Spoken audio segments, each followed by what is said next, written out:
whereas you're being able to do the grass-fed and recycled kind of farming, like using waste products, and also create something that tastes amazing too. So you've got a holy trinity of beef here.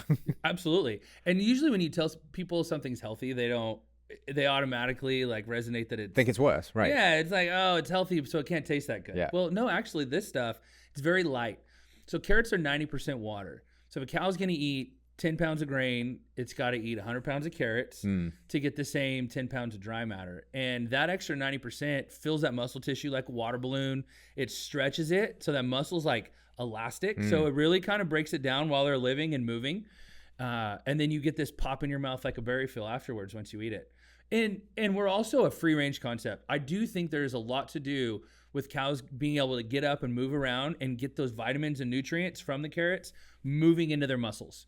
Because I think if they're just standing there, it's not, one, they're standing in, other cows' feces, and it's, they're more susceptible to, disease when they're crowded. Right. And so we're feeding on these big hills. Like we'll launch semi trucks. They'll just drive to the top of the hill with no road and just come bombing down, unloading carrots. And that's how we feed them. Kamikaze truck drivers, Yeah, I saw some of the posts on your feed. It's crazy. It's just like these beautiful open pastures, and then just these like truckload dumps of carrots, and the cows are just going down munching. It looks awesome. So the cows are happy. Yeah, and very the cows happy. get to be a cow. There's grass available, either grass or grass hay, carrots, and like a salt, because when they eat a lot of the wet moisture, they go through a lot of salt. Okay. And it helps retain the moisture. Yeah. And then we have a mineral tub. We use a sorghum base, so it's not corn base.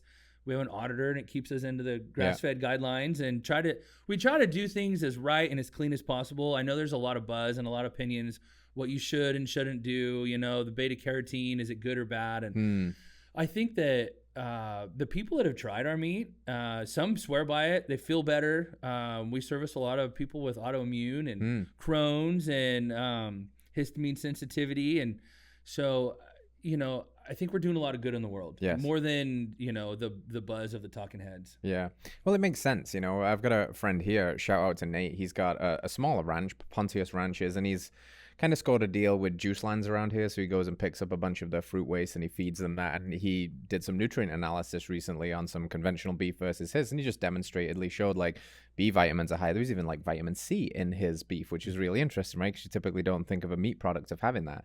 So it's clearly important to think about the quality of the life cycle of the cow, and not just what you eat, but what you eat as eaten. And I think that's really cool. So as you think about it from the health angle, what do you think feeding them carrots does nutritionally, perhaps, to the meat or the fat or the nutrients in the meat? Well, all the vitamins you're going to get from your carrots, the cows get it. Yeah. And so if it's healthy for the cow, it's healthy for us. And the calcium phosphorus, it balances very well nutritionally for them. We do feed a little bit of hay alongside of it because they're ruminant animals, but they love the carrots. If you dry a carrot, it checks out about 9.5 to 10.5 points of protein, the same as corn. But cattle, they need to make energy to grow either a starch or a sugar. A starch would be a grain or a corn. A sugar would be a natural grass, or like as a carrot, or like Nate with a fruit. That's how they're getting their energy.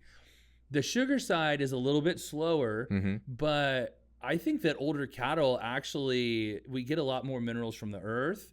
We get a lot more of time to absorb the nutrients, where corn, I'm not knocking it, but it's a bigger, stronger, faster. How do we get to a high yield that's going to grade choice or higher? That's it. Otherwise, they're costing us money, and it's just a commodity game, you know.